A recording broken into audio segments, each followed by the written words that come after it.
I'm Dwayne Brown. Tonight on KPBS Evening Edition, a settlement in a long-running court fight between San Diego and the agency in charge of its pension fund. We'll also have a look at what the Affordable Care Act could mean for your paycheck. A penny or a nickel isn't much, but add up lots of pennies, nickels, and dimes, and it can mean hope for San Diego's homeless people.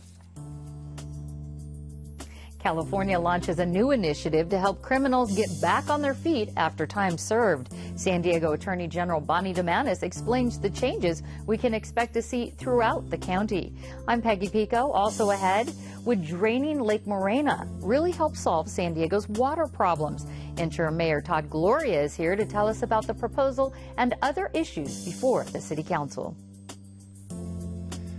And a look at a controversial art show about the works of Mexican artist Frida Kahlo. None of the art is actually her work. KPBS Evening Edition starts now.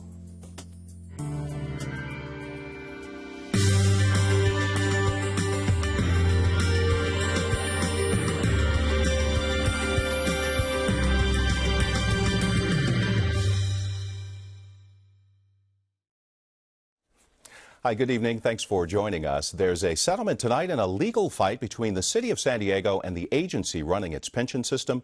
The suit said the city wasn't required to make up the difference if the pension fund lost money on investments. The city attorney, Jan Goldsmith, said lower pension contributions could save the city millions of dollars. Under today's settlement, council has to pass a law saying the contribution plan will not change. The two remaining candidates for San Diego mayor want to hold 6 debates next year. No date's been set as of yet for the runoff between Councilman David Alvarez and Kevin Faulkner, but it's expected to be held in early February. The candidates say they want to have the debates between January 1st and Election Day. Interim Mayor Todd Gloria will continue running San Diego until the runoff election. Gloria joins Peggy Pico to talk about the state of the city. A surprising first quarter budget report reveals San Diego has an $18 million budget surplus. Joining me with more on that and other changes at City Hall is Interim Mayor Todd Gloria. Welcome back. Thank you. Let's start with this surplus. Where did this money come from? Well, an improving economy. What we're seeing is our revenues are above projections, and as a result, we're forecasting a modest surplus. I'm probably going to need every one of those dollars for next year's budget, but nevertheless, it's a good sign for a rebounding economy. Well, that leads me to the next question, which is, can we spend that money now? And if so, what's the process for that? I'm not recommending that to the City Council. I think that when we look at our forecast, we're guessing about a $19 million deficit next year. So if we take this additional dollars, put it toward next year, means that we'll have a budget next year that shouldn't have any cuts, and that would be a good thing.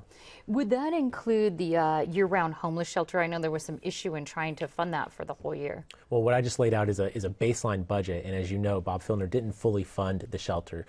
We have about 8 months of money for 12 months of use.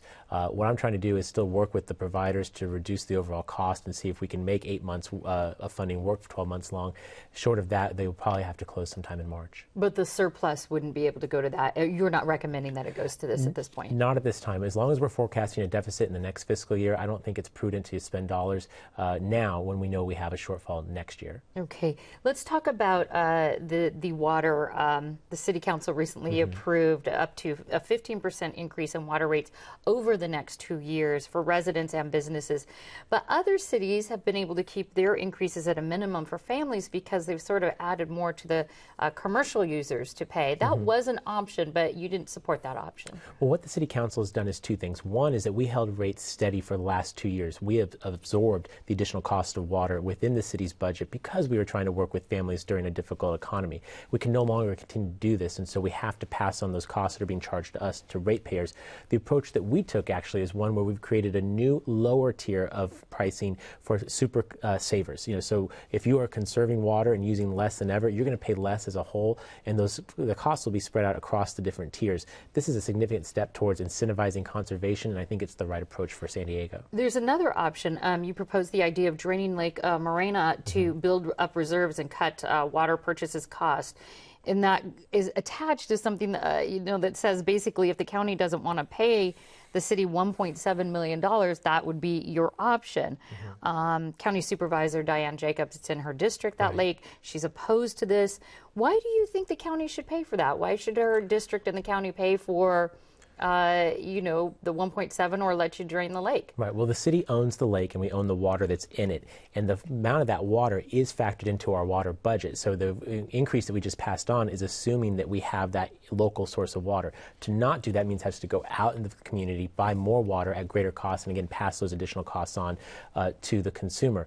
I understand where the county is coming from. They utilize our lake for recreational purposes. They can, if they want, purchase that water, buy that from us if they'd like to. But as someone who is trying to respect ratepayers and dealing with a budget deficit for next year, I didn't think that we could take that $5 million and assume it within the city's budget or ask ratepayers to pay more for it. And I don't know if you can explain this in layman's terms, but when you're talking about draining the lake, you're not talking about taking it down to the mud. Not at all. No, we're taking it down several feet. It's going to be significant, but it does not mean that the lake will be empty. It may impact some recreational uses that are out there.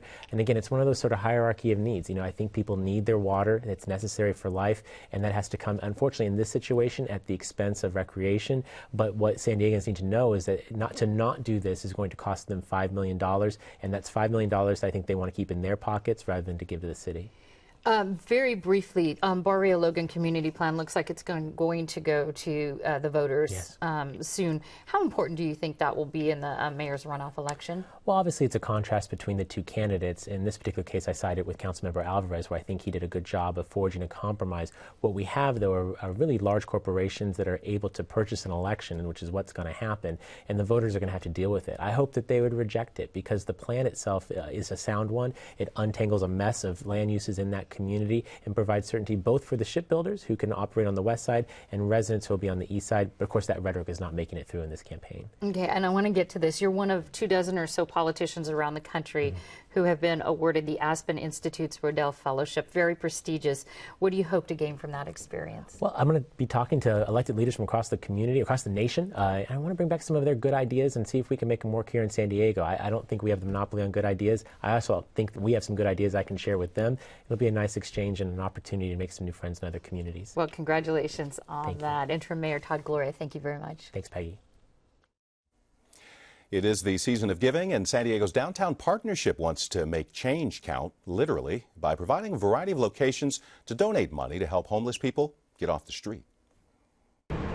On any given day, there's an estimated 1,100 homeless people on the streets of downtown San Diego, next to businesses, homes, and restaurants. It's a sad sight, inadvertently made worse, police say, when we give to those holding up signs asking for help. Police Lieutenant Deborah Farah works with the homeless outreach team. People want to give, and what happens, though, is that when they do give, that encourages more people to do more panhandling, and sometimes it gets very aggressive. It can be intimidating, too, she says, to visitors and businesses downtown. Chris Michelle is in charge of the Downtown San Diego Partnership Group. If we're going to end homelessness, not only in downtown, but in the other areas of the city, we have to get involved. About 300 businesses and several hundred property owners are supporting a first-time effort to raise money for homeless programs. The Make Change Count campaign uses converted red parking meters set up at a variety of locations downtown to accept donations. So you don't have to worry about where your money is being spent. Michelle says it's modeled after a successful program in Denver. So they reduced panhandling in their downtown almost by 80%. And raising the funds helped get more homeless people into programs they were previously turned away from. Lieutenant Farah says this is a great example of a public-private partnership. We know it's not going to be used for alcohol or drugs, or you're not going to be scammed. 100% of donations will go directly to programs and services to help in homelessness. And in addition to giving money at donation stations, the public can also give online at participating downtown restaurants and shops. President Obama is in Los Angeles tonight on a fundraising trip. Earlier in San Francisco, he made a new push for immigration reform, saying there's no reason it shouldn't be passed. We invite the brightest minds from around the world to study here, many of them enrolled in the University of California system, and then we don't invite them to stay. We end up sending them home to create new jobs and start new businesses someplace else. So we're training our own competition.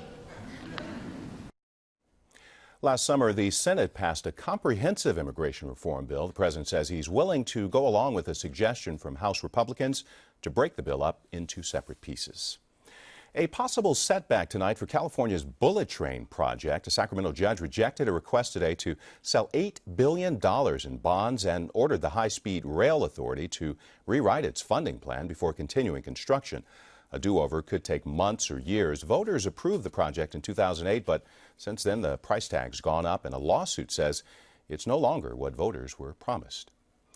The number of weddings in California shot up in July right after a Supreme Court ruling allowing same-sex marriages. The state's public health department tracks all marriages. There were nearly 31,000 last July, a 35% increase over the previous year. The last time there were so many weddings in 1 month was back in 2008, the first time same-sex marriages were allowed.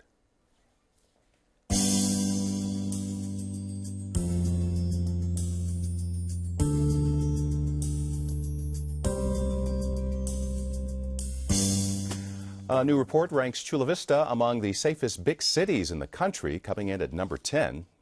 Based on the FBI's 2012 crime statistics for cities with more than 200,000 people, the report comes from lawstreetmedia.com. It says the city's coastal locations, small businesses, and tourist attractions contribute to its safety. Speaking of safety, San Diego's district attorney is hailing a new initiative to reduce prison recidivism. Peggy Pico has more on the program. The statewide initiative launched by California Attorney General Kamala Harris offers new strategies to assist former criminals after they are released. Here to talk about what changes that could bring to the County of San Diego is San Diego District Attorney Bonnie DeMannis. Welcome back. Thank you.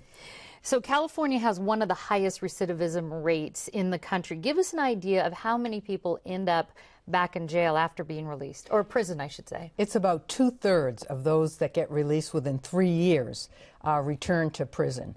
And so the Attorney General has created a division called the Recidivism Reduction and Reentry Unit.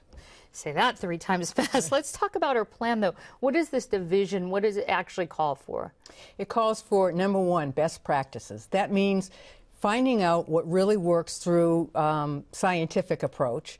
It also means policy recidivism, so we define what we're talking about because there are different aspects to it. Technology, data-driven information is what we need so that we can tell whether this is working. And the third and really important thing for all of us DAs is finding resources through grants or other monies for the elected DAs.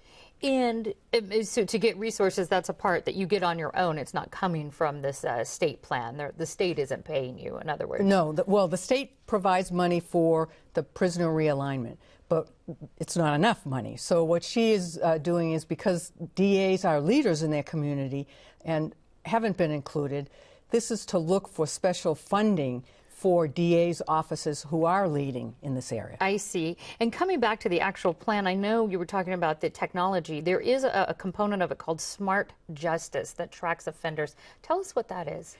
That's going to track those that are released from prison and those that are released also from local jail, which is now prison. Because of realignment. Because of realignment, to tell us when they are released and whether or not they're successful. Right now, we've had 2 years of realignment, and it's too early to tell anything because usually you base it on 3 years. So this is a way statewide to create a data system so that we're all on the same page. As we're talking about this, the realignment, the prisons becoming jails and things like that, how is that impacting the recidivism rates in these past 2 years? Well, we've seen an increase in property crimes and drug crimes, which is to be expected. These are lower level criminals now that are coming to us. They might have a bad record, though, so we're following them closely. But it's too early scientifically to tell, although I believe it's as a result of this realignment. But everybody is working together to try and keep San Diego safe. Now, I know San Diego County is sort of leading the pack with this plan. Tell us some of the programs that are already in place to help reduce this recidivism. Well, we are using a template from a program we developed with our stakeholders for reentry. So what it does is provide seamless services from prison to the treatment facility. We have a community center, transition center with probation. Actually, probation has set it up so that they get assessed. That do they need substance abuse? Are they mentally ill? Do they need services there? Do they need housing? We have money set aside for that. They are then delivered directly into these resources so that they don't go back on the street to commit new crimes. That's the 400 beds in Otay Mesa? No, that's a different center. This is a different center. It's actually located downtown. Okay. And then this new initiative will help grow these programs? How will it change the programs here? It will help be a repository for all 58 counties. If they have something that's working, then they will give that to the website, and then we can all learn from one another and replicate it, and will give us templates for forms and those kinds of things. So it's learning from one another. San Diego is on the forefront of it, and they'll be taking a lot of what we have. But, you know, there are 58 counties. We can't be doing a different thing in each county, but it depends on, you know, the resources they have. And when does this begin? Has it already started? She announced it last November 20th, and it should be beginning in LA with the smart crime data right away. Okay, and here we'll be getting that shortly as well. I hope so. Okay. We have our own database, though, so we're keeping track of it. All right. San Diego District Attorney Bonnie DeManis, thank you.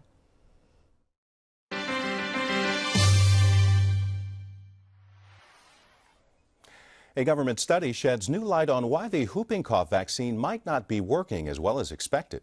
Researchers say the shot can keep people from getting sick, but it might not keep them from spreading the germ. San Diego County's health agency says they are seeing more cases of whooping cough compared to a year ago.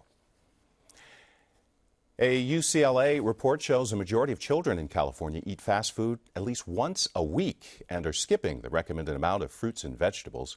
The study says education can help combat the problem, and busy parents need support to make healthy food choices for their kids. Once a week, we've been helping you figure out what you need to do now under the Affordable Care Act. But tonight, Second Opinion is taking the long view. Speak City Heights reporter Megan Burks joins us from the newsroom with what health reform could eventually mean for our payroll taxes. So, Megan, this week's question is a pretty big one. Yeah, leave it to a neuroscientist to ask a complicated question. Jeff Schollerman works at Janssen Pharmaceutical Research in San Diego. He was curious if the Affordable Care Act will eventually have an effect on what we pay toward Medicare and disability out of our paychecks. Here's his question. I want to know if the Affordable Care Act, if successful, if it's going to eventually make it to where we won't have to pay so much for other government programs like Medicare. In other words, will the Affordable Care Act reduce what we pay in taxes for other government health programs? Yeah, I decided to take this one to UC San Diego economist Jeffrey Clemens. He says the law as it's written now won't replace the need for Medicare and disability. In fact, we need these programs in order for it to bring down costs and get more people insured under the new health exchanges. Here's Clemens. If one was to try to shift disabled individuals or elderly individuals into the exchange portion of the Affordable Care Act, the effect of that might be to actually make premiums sort of even more out of reach of the young and healthy individuals who are kind of on the fence about participating. So Medicare is going away. Will we keep paying into those payroll taxes? Well, currently it's expected that we'll need to rise in Medicare taxes to keep it funded, but Clemens says the Affordable Care Act could actually reduce the need for those tax increases if it's able to make care more efficient and thus cheaper. But like many of these big picture questions, the answer is really just wait and see. Now, whether your Affordable Care Act question is big or small, you can submit it at kpbs.org/secondopinion. Mila is getting ready to go on exhibit at the San Diego Zoo. She's an African elephant who accidentally killed her keeper in New Zealand. The handler was in the enclosure during feeding time, but Mila got startled and squeezed her to death. Keepers at the San Diego Zoo's Elephant Center do not enter the enclosures. I'm Judy Woodruff on the next News Hour. A look at Tunisia and the effort to reset democracy where the Arab Spring began. And we begin a new series on food. That's Monday on the PBS News Hour.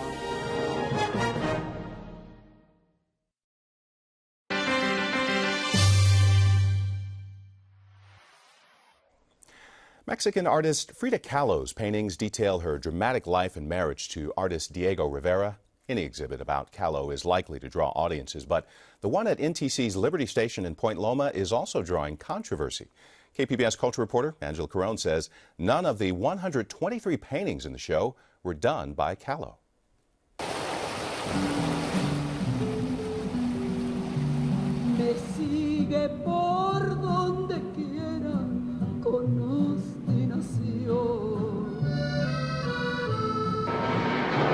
Banners hang from the roof of Barracks 3 at NTC's Liberty Station. On each is a familiar portrait of Frida Kahlo. Once inside, walls painted a deep maroon showcase the paintings that have made Frida Kahlo an icon. In fact, all of Kahlo's paintings are in this show, but none of them were actually painted by her.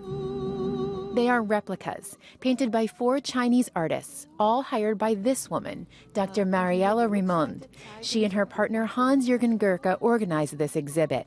Neither of them has an arts background, but together they've put 30 years into this project. We are crazy about Mexico and the Mexican culture, the history, archaeology. We are crazy about Frida Kahlo, Diego Rivera, the painters in Mexico. And there was a point in our lives, which was 5 years ago, which we thought we were ready to share our passion with anybody who want to see it. They paid for the rights to copy the paintings. The couple has invested their life savings into this collection. We could have retired in south of France with a villa and 2 Ferraris, but we decided we would rather do this. San Diego is the first U.S. stop for the exhibit, and it's already controversial. A show made up entirely of replicas is unusual, but the bigger issue is one of transparency. The banners, pamphlets, and even the catalog that accompanies the exhibit do not explain that the paintings are replicas. I also know paintings. Alessandra Moctezuma teaches museum studies at San Diego Mesa College. She doesn't understand why there isn't an explanation on the first wall of the exhibit. Normally when you walk into a museum exhibition or a gallery exhibition, you would have a text panel, what is called a didactic panel, and you would explain the exhibition. She thinks the word replica should be placed next to the title of each painting, along with credit to the Chinese artist who painted it. If you're walking in and you're not understanding that these are copies, and the copies themselves are so uneven, it is giving a false presentation to the viewer and the audience. There is an 8.5 by 11 sheet of paper taped to the ticket counter and the door of the exhibit that explains the paintings are replicas. People walked by without reading it. I asked Raymond if she's worried some people might think the paintings are originals. We were not, because we always said in all our communication is replicas. From our point of view, is written everywhere, is in the advertising, is in every possible piece of communication.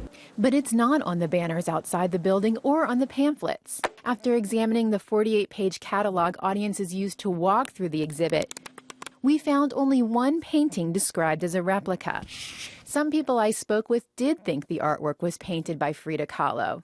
In a subsequent interview, Ramon conceded that there was no statement explaining the paintings were replicas in the catalog or in other materials.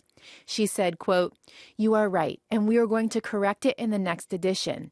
This is the result of work done under pressure. That is all," unquote. I can only tell you my experience. Andy Gonzalez owns a gallery at NTC that specializes in Chicano and Latino art. He says he'd be surprised if anyone thought Frida Kahlo's actual work would be on view in an old army barracks. Most people who know anything about Frida or know anything about art do know that it will be in a big name museum, and it'll be under lock and key and under, guns and everything else to guard it. San Diego Museum of Art Executive Director Roxana Velasquez says she's bothered by the lack of transparency, but also by the quality of the reproductions. Yes, and if I have to pick a word, I would just tell you that it's an uneven quality. Moctezuma says there's a reason museums, scholars, and conservators are so concerned about authenticity and provenance of a painting. Because the painting itself is not only a work of art, but it's also a document. It's a historical document. And embedded in it are all the hours that were spent by the artists producing it, the layering of the brushstroke, and also all the changes that happened. All that complexity, cannot be translated by somebody just coming and copying it. Tickets to the exhibit cost $16.50. Ramon says they are exploring options for the next stop on the exhibit's tour. They are planning to go east, possibly to Texas. She seems undeterred by the controversy surrounding the San Diego leg of the tour. We were not even worried whether people would accept it or not, because we have learned in life one cannot please everybody. But this is our true passion, and we share it with anybody who has an open mind and wants to come and see it. Angela Carone, KPBS News.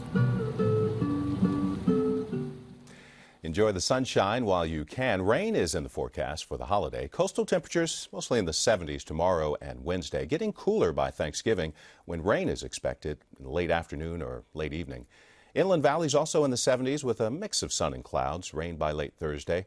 Mid-50s in the mountains, cooling into the 40s on Thursday with a chance of showers. Low 70s expected in the desert with nighttime temperatures dropping into the 40s. You can find tonight's stories and download the KPBS app all on our website, kpbs.org/evening edition. Thanks for joining us. Good night.